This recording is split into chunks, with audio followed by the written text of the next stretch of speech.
Hello and welcome to RBCC online. तो SSC 10th standard का जो मैथमेटिक्स हमने शुरू करा था उसी को आज इसमें हम लोग आगे बढ़ाएंगे। तो हम लोगों ने M2 का जो 5th चैप्टर है कोऑर्डिनेट ज्योमेट्री वो शुरू करा था, जो अभी ख़त्म होने पे आ गया है, जिसके सारे एक्सरसाइज ऑलरेडी हमने कर लिए हैं और प्रॉब्लम सेट के भी ऑलमोस्ट सारे क्वेश्चन हो गए हैं सिवाय एक दो क्वेश्चंस के। ठीक है, तो आज हम लोग वो सारे क्वेश्चंस जो रह गए हैं प्रॉब्लम सेट के वो कंप्लीट करते हैं ताकि ये चैप्टर आज हमारा कंप्लीट हो जाए। तो बढ़ते हैं आज के पहले क्वेश्चन पे, जो कि है प्रॉब्लम सेट का क्वेश्चन नंबर 21। तो क्वेश्चन नंबर 21 कहता है find the possible pairs of coordinates of fourth vertex D. एक फोर्थ वर्टेक्स डी है जिसके हमको कोऑर्डिनेट्स ढूंढने हैं of parallelogram if 3 of its vertices are A B C. तो 3 वर्टाइसेस हमको ए बी सी दिए हैं, हमको फोर्थ वर्टेक्स ढूंढना है, हमको फोर्थ वर्टेक्स ढूंढना है। तो इसके कई सारे अलग अलग तरीके हैं। ठीक है, तो यहाँ पे हमें दो चीज़ें एक तो समझनी है कि ऑल पॉसिबल पेयर्स ढूंढने हैं डी के, मतलब डी का एक आंसर नहीं आएगा, एक से ज़्यादा आंसर आएगा, है ना। और जहाँ पे इन लोगों ने 3 वर्टाइसेस ए बी सी दिए हैं, अब इन लोगों ने क्वाड्रिलेटरल का नाम ए बी सी डी दिया तो नहीं है ना, कहीं पे भी मैंशनड है क्या? नहीं मैंशनड है, नाम मैंशनड है ही नहीं, क्वाड्रिलेटरल का नाम मैंशन नहीं है कि ए बी सी डी ही होगा, राइट। कुछ भी नाम हो सकता है, A B C D, A D B C, है ना। तो इस तरीके से मुझे क्या करना है, डी के सारे वर्टेक्स जितने भी पॉसिबल पेयर्स है वो ढूंढने हैं। तो मुझे 3 जो वर्टेक्स है वो दिए हैं, मुझे फोर्थ वर्टेक्स ढूंढना है। तो ना यहाँ पे ना मैं एक 3 केसेस बनाऊंगा। 3 केसेस कैसे बनाऊंगा, देखो 3 पैरेललोग्राम्स बनाने के। ये पहला,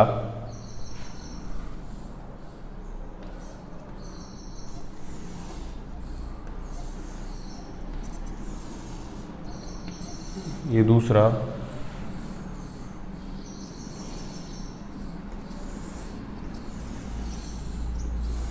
ये तीसरा। यहाँ पे मुझे 3 आंसर्स मिलेंगे डी के, इसलिए मैंने 3 पैरेललोग्राम्स बना दिए हैं, है ना। 3 पैरेललोग्राम्स बना दिए हैं यहाँ पे मैंने, राइट। तो मैं क्या करूँगा, यहाँ पे नाम देना शुरू करूँगा। अब नाम कैसे देते हैं ये हमको समझना बहुत ही ज़रूरी है कि नाम हम लोग कैसे देंगे। ठीक है, तो वो मैं समझाता हूँ सभी को कि नाम किस तरीके से हम लोग देंगे। तो मैं कहता हूँ जो ए है, जो ए है वो हमेशा सबका जो फर्स्ट पॉइंट है वो फिक्स रखो, ए हमेशा सबका फर्स्ट पॉइंट जो है वो फिक्स रखो, ए, है ना। ए से शुरू करते हैं नाम को। अब मुझे डी चाहिए ना, मुझे डी ढूंढना है ना, मुझे डी ढूंढना है, राइट। तो मैं क्या करता हूँ,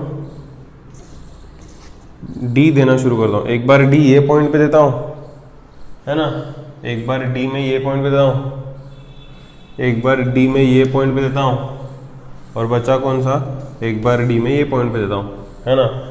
अभी पहले इधर भी दे सकते हो डी, पहले इधर भी दे सकते हो, सेकंड की इधर भी दे सकते हो, बस मैं ऐसे कर रहा हूँ समझाने के लिए। तो सबका पहले ए फिक्स करा, सबका बाद में डी फिक्स करा। अब बी सी लिखते चलो, लेकिन लिखते जब चलोगे बी और सी कहीं पे भी, तो एक चीज़ हमें ध्यान में रखनी है कि डायगोनल्स रिपीट नहीं होने चाहिए। मैं बताता हूँ कैसे। देखो, अगर मैं यहाँ पे ए बी सी लिख दूँ तो इसके 2 डायगोनल्स बने, बी सी और ए सी और बी डी। ये डायगोनल्स रिपीट नहीं होने चाहिए, ठीक है, डायगोनल्स रिपीट नहीं होने चाहिए। इस तरीके से हम लोगों को बी और सी लिखना है। जैसे मैं यहाँ पे अगर लिखूँगा, देखो यहाँ पे ए है, अगर मैं यहाँ पे बी लिखूँगा, यहाँ पे सी लिखूँगा, तो इसका डायगोनल क्या बनेगा, ए सी, जो ऑलरेडी यहाँ पे बना है ना। तो मैं इसको चेंज कर दूंगा, इसको सी भी कर दूंगा, तो अभी डायगोनल्स रिपीट नहीं होंगे, अभी डायगोनल्स रिपीट नहीं होंगे, ए बी और सी डी हो गए, है ना। यहाँ पे ए सी था, यहाँ पे ए बी आया, रिपीट नहीं हुए, रिपीट नहीं हुए।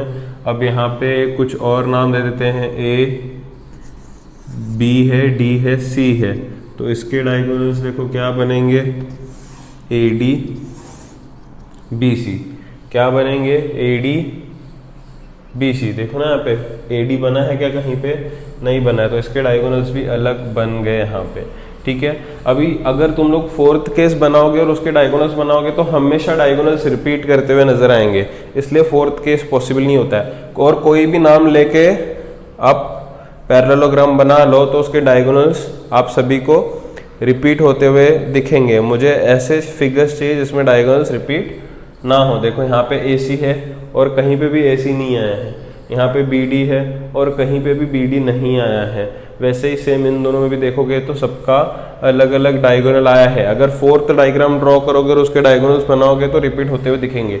तो इस तरीके से हमने 3 डायग्राम बना लिए। सबसे पहले मैंने क्या किया था, सबका ए फिक्स किया था, ए फिक्स करने के बाद सबका डी फिक्स किया, डी को अलग अलग जगह पे दिया, एक ये पॉइंट पे डी दिया, एक ये पॉइंट पे डी दिया, एक ये पॉइंट पे डी दिया।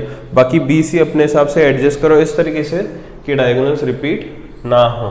ठीक है, तो ए बी सी डी तो हम लोगों ने लिख दिया है ऑलरेडी। ए है, ए कितना है, ए 5,6 है ना हर केस में, ए तो उन लोगों ने ऑलरेडी दिया है 5,6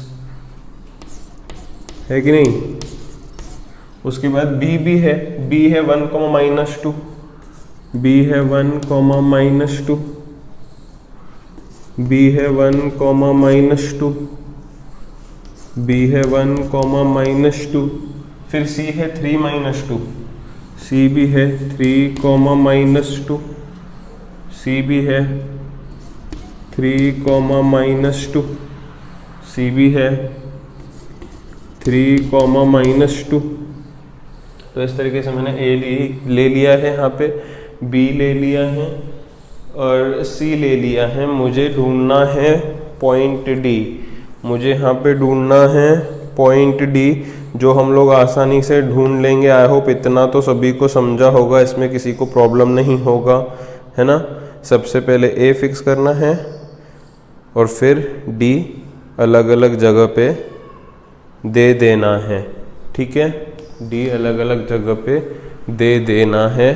अब बढ़ाते हैं सम को आगे, जहाँ पे डायगोनल्स इंटरसेक्ट कर रहे हैं उसको पॉइंट ओ दे देता हूँ मैं।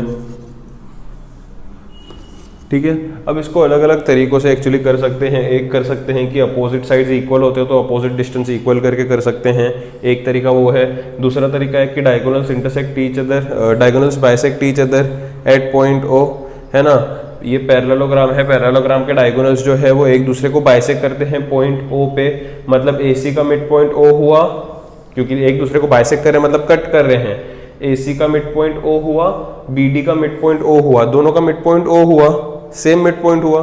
तो मैं क्या करूंगा, AC का मिड पॉइंट ढूंढूंगा, BD का मिड पॉइंट ढूंढूंगा और दोनों को इक्वल कर दूंगा, क्योंकि दोनों का मिड पॉइंट तो सेम ही है ना, एक ही मिड पॉइंट है ओ, राइट। तो वैसे भी कर सकते हैं और वही तरीका मुझे ज़्यादा पसंद है, वही तरीका मुझे एक्चुअली ज़्यादा पसंद है कि मिड पॉइंट जो है AC का और मिड पॉइंट जो है वो BD का एक ही है O, तो उनको इक्वल करके करना मुझे ज़्यादा पसंद है। तो ये केस 1 को मैं सॉल्व करता हूँ। अच्छा, D मुझे ढूंढना है ना, D को कुछ भी कह दो, MN कह दो, D ढूंढना है मतलब मुझे MN ढूंढना है, ऐसा। Let point D be M, N, let coordinates of point D be M, N, ये स्टेटमेंट लिख देना सम के शुरुआत में। अब मेरे पास जगह नहीं है, पहले मुझे 3 कैसे सॉल्व करने हैं। ठीक है, तो कैसे होगा देखो, यहाँ पे बहुत ही आसान तरीके से हो जाएगा। सबसे पहले मैं लिखता हूँ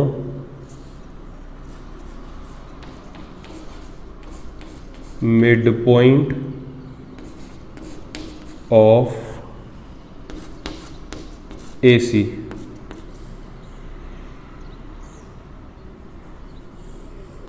अब देखो मैं डायरेक्टली कर रहा हूँ ब्रैकेट में। मिड पॉइंट का फॉर्मूला क्या होता है, x1 + x2/2। ये x1 है, ये y1 है, ये x2 है, ये y2 है। फॉर्मूला क्या बनेगा, x1 + x2 मतलब 5 + 3/2, कॉमा उसके साइड में y1 + y2 करते हैं। ये y1 है, ये y2 है, y1 + y2/2, ये इस तरीके से हो जाएगा।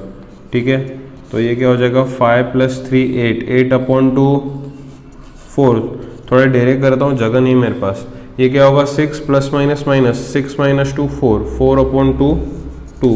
तो इस तरीके से मुझे मिड पॉइंट ऑफ AC मिल गया। मिड पॉइंट ऑफ AC मिलने के बाद मिड पॉइंट ऑफ BD ढूंढता हूँ।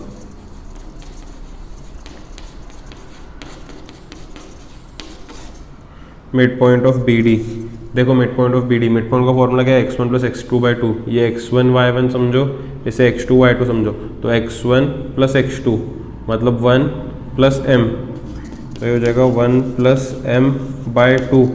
ये y1 प्लस y2 मतलब -2 प्लस n/2। ठीक है, तो इसके आगे तो ये सॉल्व नहीं होगा क्योंकि m और n में जानता नहीं हूँ। तो मिड पॉइंट ऑफ BD भी मिल गया। मैं लिखता हूँ diagonals of parallelogram bisect each other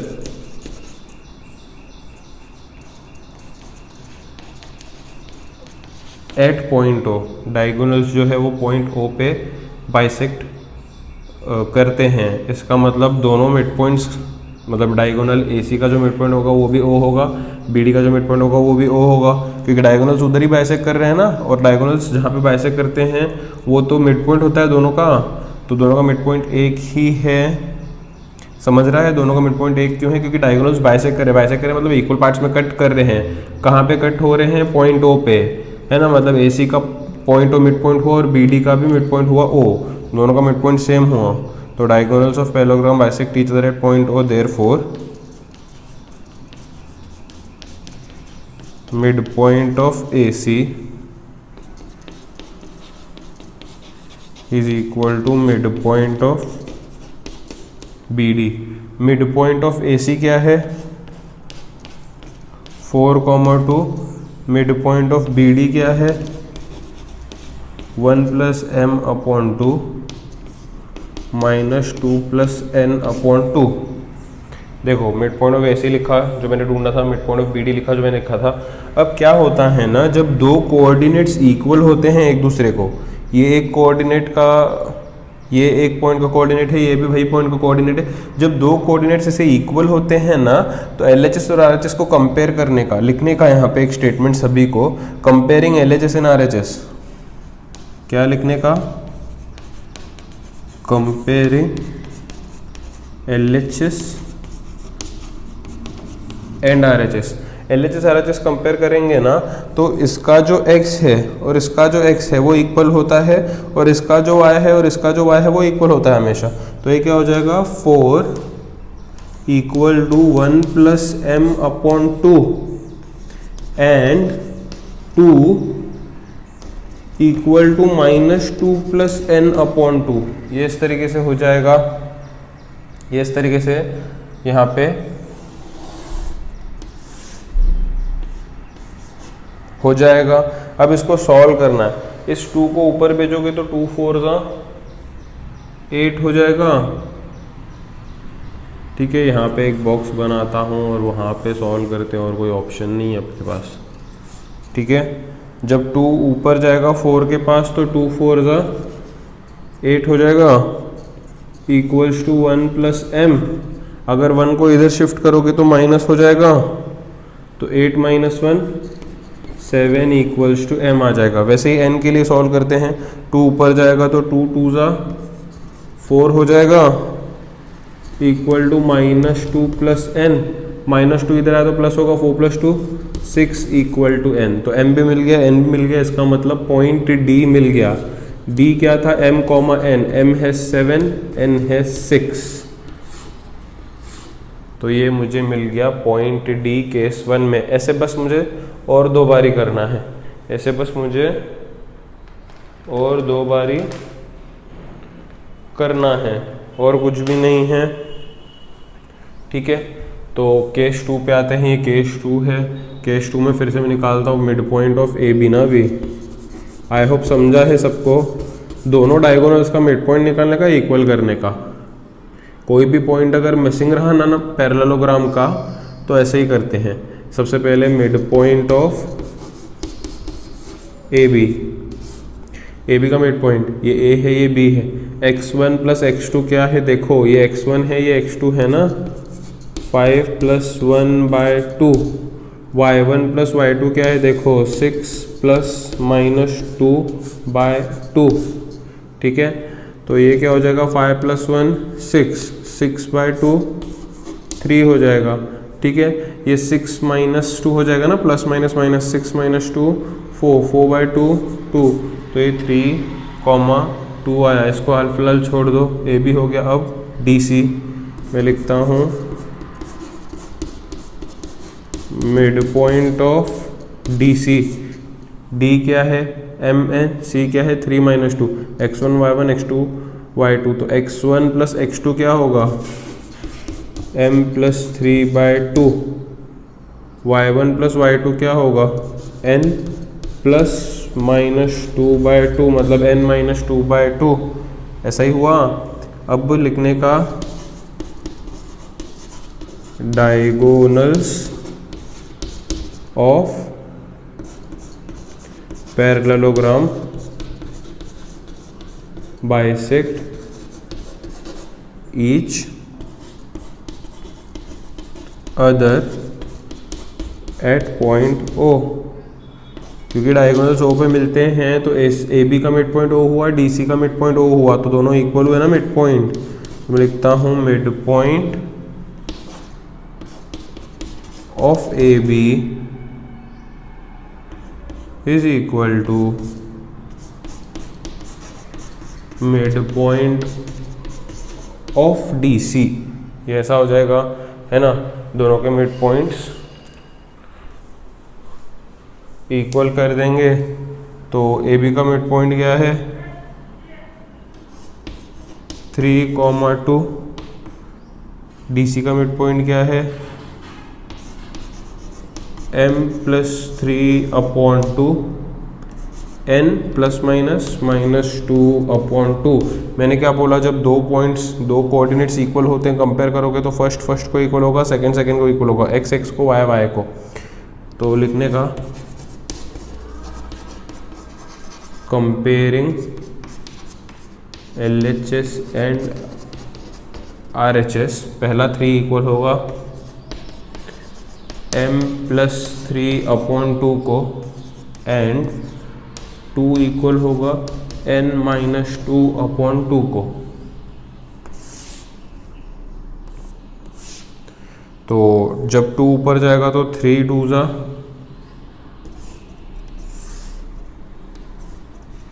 6 हो जाएगा, इक्वल्स टू m + 3 उधर जाएगा तो माइनस होगा, तो 6 - 3 = m बचेगा, ठीक है। 2 ऊपर जाएगा तो 2 2 जा 4 हो जाएगा, इक्वल टू n - 2 इधर जाएगा तो +2 होके 6 हो जाएगा n, तो 3 और 6 आया। अगला आंसर D का जो है, यहाँ पे लिखते हैं, अगला आंसर जो D का है वो 3, 6 आया, है ना। वैसे ही थर्ड केस में भी हमको एक्चुअली सॉल्व करना है। ये केस 2 हुआ, ऊपर हेडिंग देना केस 1, केस 2, केस 3। तो यहाँ पे मैं लिखता हूँ मिड पॉइंट ऑफ AD ना, अभी AD का मिड पॉइंट क्या है, x1 + x2, मतलब 5 + m/2, और y1 + y2 मतलब 6 + n/2।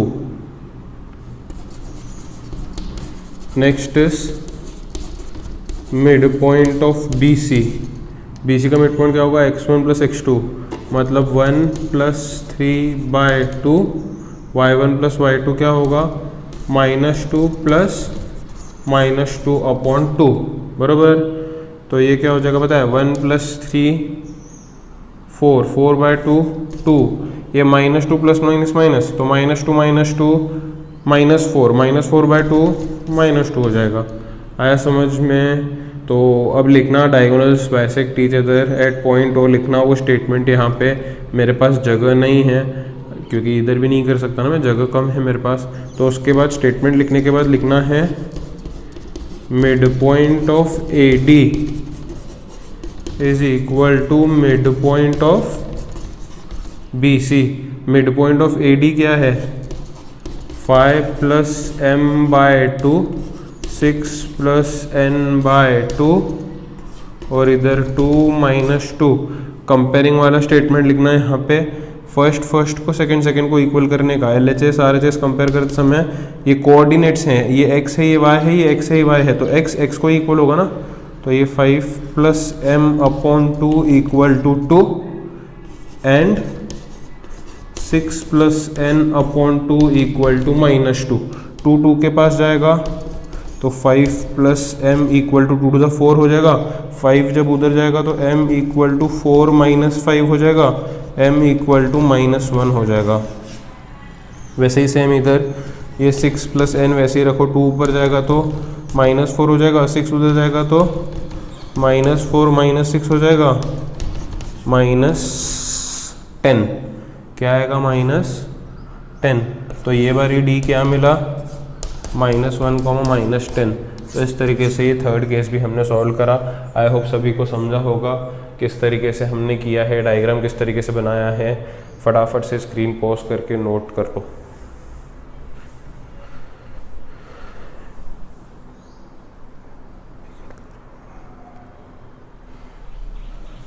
तो आइए बढ़ते हैं आखिरी क्वेश्चन पे, जो कि एक्चुअली है क्वेश्चन नंबर 1 MCQs, जो मैंने बोला था कि हम लोग लेसन ख़त्म होने के आखिरी में डिस्कस करेंगे।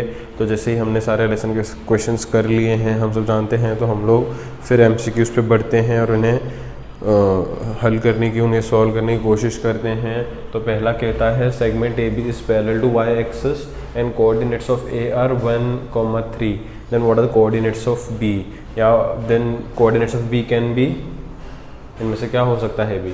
देखो इन लोगों ने बोला है कि एक लाइन है AB जो y को पैरेलल है, ये x एक्सिस है, ये y एक्सिस है ना। y एक्सिस को अगर पैरेलल होगा तो या तो ये तरफ होगा या तो ये तरफ होगा, है ना, पैरेलल। लेकिन इन लोगों ने बोला है A 1, 3 है। अगर A 1, 3 है तो यहाँ पे होगा पॉइंट A, यहाँ पे होगा पॉइंट A, मतलब ये लाइन ये तरफ होगी, ये तरफ नहीं होगी। तो हम लोगों को ये समझना है कि ये जो लाइन है AB वो y एक्सिस को पैरेलल होगी। तो y एक्सिस को पैरेलल होगी तो यही लाइन पे ही कहीं पे B होगा ना, यहाँ पे, यहाँ पे, यहाँ पे कहीं पे B होगा, है ना। लेकिन जहाँ पे भी B हो, ये कौन सा पॉइंट है? A 1, 3, मतलब x1 है, y 3 है। लेकिन जहाँ पे भी B होगा ये लाइन पे, उसका x तो 1 ही होगा, y चाहे कुछ भी हो। देखो ना, ये लाइन जो है, फिर से मैं अगर अच्छे से समझाऊं बड़े डायग्राम में, तो ये x एक्सिस है,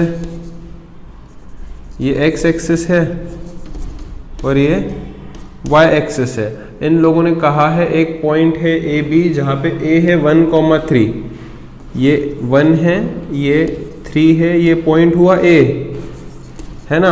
अब एक लाइन है AB जो ये y एक्सिस को पैरेलल है ना, तो y एक्सिस को पैरेलल है तो ये लाइन पे ही कहीं पे भी B हो सकता है, यहाँ पे, यहाँ पे, यहाँ पे, यहाँ पे, यहाँ पे B चाहे कहीं पे भी हो, उसका x, उसका जो y है वो तो चेंज होता रहेगा, लेकिन x तो उसका 1 ही है ना बाबा, x तो उसका 1 ही है ना बाबा, समझ रहे हो। तो एक चीज हमेशा याद रखो, देखो समझो यहाँ पे B है तो भी उसका x1 होगा, यहाँ पे B है तो भी उसका x1 होगा, y चेंज होता रहेगा, यहाँ पे B है तो भी उसका x सेम होगा, मतलब 1 होगा। तो ऐसा कौन सा पॉइंट है जिसका x कोऑर्डिनेट 1 है, इसमें x1 है नहीं, इसमें x1 है नहीं, इसमें x1 है नहीं, इसमें x1 है, तो ये अपना आंसर हुआ। तो एक चीज याद रखो, अगर पैरेलल टू y एक्सिस बोला है तो ये पॉइंट का जितना x होगा दूसरे का भी उतना ही x होना चाहिए, है ना। पैरेलल टू y एक्सिस होना चाहिए तो x मैच करेगा, और पैरेलल टू x एक्सिस बोला है तो y मैच करेगा। मान लो ये y एक्सिस नहीं होके x एक्सिस होता तो इसका जो y है और दूसरा किसका y है वैसा b का, तो वो मैं टिक करता, है ना। तो इस तरीके से चलता है। Question out of the following point dash lies to the right of the origin on x axis. तो इन लोगों ने बोला है कि ओरिजिन के राइट साइड पे होना चाहिए, मतलब पॉजिटिव x होना चाहिए, और ऑन x एक्सिस भी बोला है। ऑन x एक्सिस मतलब y 0 होता है हमेशा, है ना। देखो x पॉजिटिव है, y 0 है, मतलब यही आंसर होगा।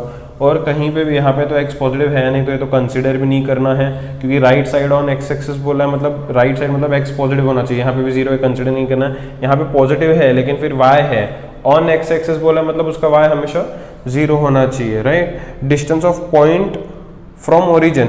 कभी भी अगर ओरिजिन आता है ना तो एक पॉइंट तो 0 0 हो जाता है ना। तो क्योंकि एक पॉइंट 0 0 हो जाता है तो डिस्टेंस का फॉर्मूला सिर्फ x square plus y square बचता है। x1 x2 होता नहीं है वहां पे क्योंकि एक पॉइंट 0 0 है।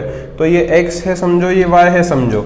तो इसका अगर डिस्टेंस ढूंढना है तो ओरिजिन से फॉर्मूला है under root x square plus y square. X कितना है -3, -3 का स्क्वायर 9, y कितना है 4, उसका स्क्वायर 16। आंसर एडिशन करोगे तो 25 आएगा जो कि आगे चल के 5 यूनिट्स हो जाएगा, समझा। तो 5 यूनिट्स मतलब ऑप्शन सी सही होगा यहाँ पे।